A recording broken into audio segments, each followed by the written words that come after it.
नमस्कार दोस्तों, हमारे इस चैनल पर आपका हार्दिक स्वागत है। आज हम बात करेंगे कि आवश्यकता और वासना में क्या फ़र्क होता है। आवश्यकता और वासना, ये जो दो चीज़ें होती हैं, यही हमें करीब करती हैं।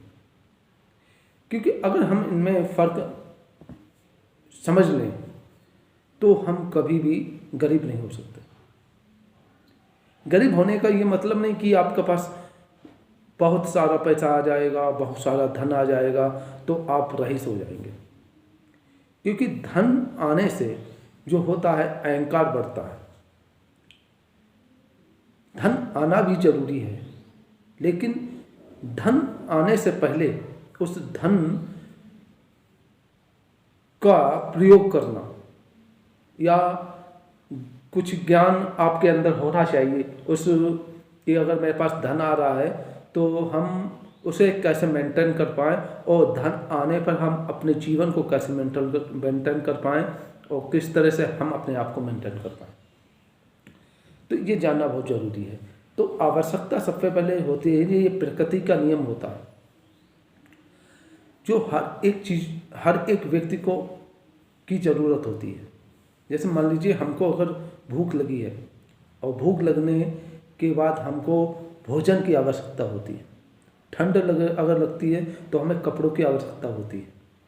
अगर हमें बारिश से बचना है, ठंड से बचना है, तो हमें रहने के लिए घर की आवश्यकता होती है। तो ये आवश्यकताएं हैं, तो ये जो हैं वो प्रकृति का नियम है। और प्रकृति जो होती है, हर एक व्यक्ति को उसके कर्मों के अनुसार इन सब चीज़ों को डिवाइड करती है, उन लोगों को पूर्ति करती है, वो सिर्फ कर्मों के अनुसार। क्योंकि जैसी हमारी कर्म होते हैं, जैसे हमारी योग्यता होती है, जैसे कहते हैं ना, एक उदाहरण आपको बता दें कि कोई छोटी नौकरी करता है, कोई बड़ी नौकरी करता है, वो योग्यता के आधार पर करता है। जिसकी जितनी ज़्यादा योग्यता होगी वो उसे उतना बड़ा पद मिलेगा, और जिसकी जितनी कम योग्यता होगी उसको बहुत उतना ही पद मिलेगा। लेकिन जो बड़े पद पर बैठा हुआ है, वो जिस प्रकार का भोजन कर रहा है, अन्न का भोजन ही करता है वो भी अन्न का भोजन करेगा, और जो दूसरे पद पे बैठा है, नीचे पद पे बैठा है, वो भी अन्न का ही भोजन करेगा। तो ये इतना ही फर्क आता है, लेकिन भोजन वो सिर्फ अन्न का ही करते हैं, अन्न का अलावा नहीं। तो उसी प्रकार से हम प्रकृति हमारे पूर्ति तो करती है, लेकिन हमें कर्मों के अनुसार। किसी को बड़े मकान में रहने के लिए दे देती है, वो उसके कर्मों के अनुसार। किसी को झोपड़ी दे देती है, वो उसके कर्मों के अनुसार। तो ये जो आवश्यकताएं हो जाती हैं, तो इसकी प्रकृति अपने नियमों के अंतर्गत वो हर एक को इसकी पूर्ति भी करती है और देती भी है। अब वासना, ये आवश्यकता हो गई, तो ये तो पूरी होनी है आपकी, चाहे वो कम हो या ज़्यादा हो। अब है प्रश्न वासना का। तो वासना क्या होती है कि मान लीजिए कि मुझे भूख लगी, मैंने भोजन किया, मेरा भूख शांत हो गई, और उस भूख जब शांत होगी उसके बावजूद भी हम केवल भोजन के बारे में ही सोचें, और हमें ठंड लग रही है या हमें कपड़ों की आवश्यकता है, तो हमको एक कमीज, स्वेटर वगैरह मिल गया, उसके बावजूद भी हम ये सोचें कि हम गर्म कपड़ों के बारे में ही सोचें, या कपड़ों के बारे में सोचें, अरे इससे अच्छे कपड़े हो जाने चाहिए। तो ये हो गई वासना। वासना वो है, संक्षेप में आपको बता दूं, जिस चीज़ की पूर्ति आपकी हो जाए वो आवश्यकता होती है, जिसकी पूर्ति ना हो सके वो वासना होती है। छोटे एक झोपड़ी में रह रहे हैं आप, और उसके बाद आप एक अच्छे मकान की कल्पना करते हैं कि हमें तो एक महल चाहिए, अच्छा सा, बढ़िया सा। तो ये आपकी पूर्ति नहीं हो सकती, ये वासना हो गई, और हम उसी की टेंशन में, उसी का ही चिंतन करते रहते हैं, महल के बारे में ही सोचते रहते हैं। अच्छे खाने के बारे में सोचते रहते हैं, हम उसके बारे यानी कि और कोई इच्छाओं की पूर्ति नहीं हो रही उसी की विषय में सोचते रहते हैं।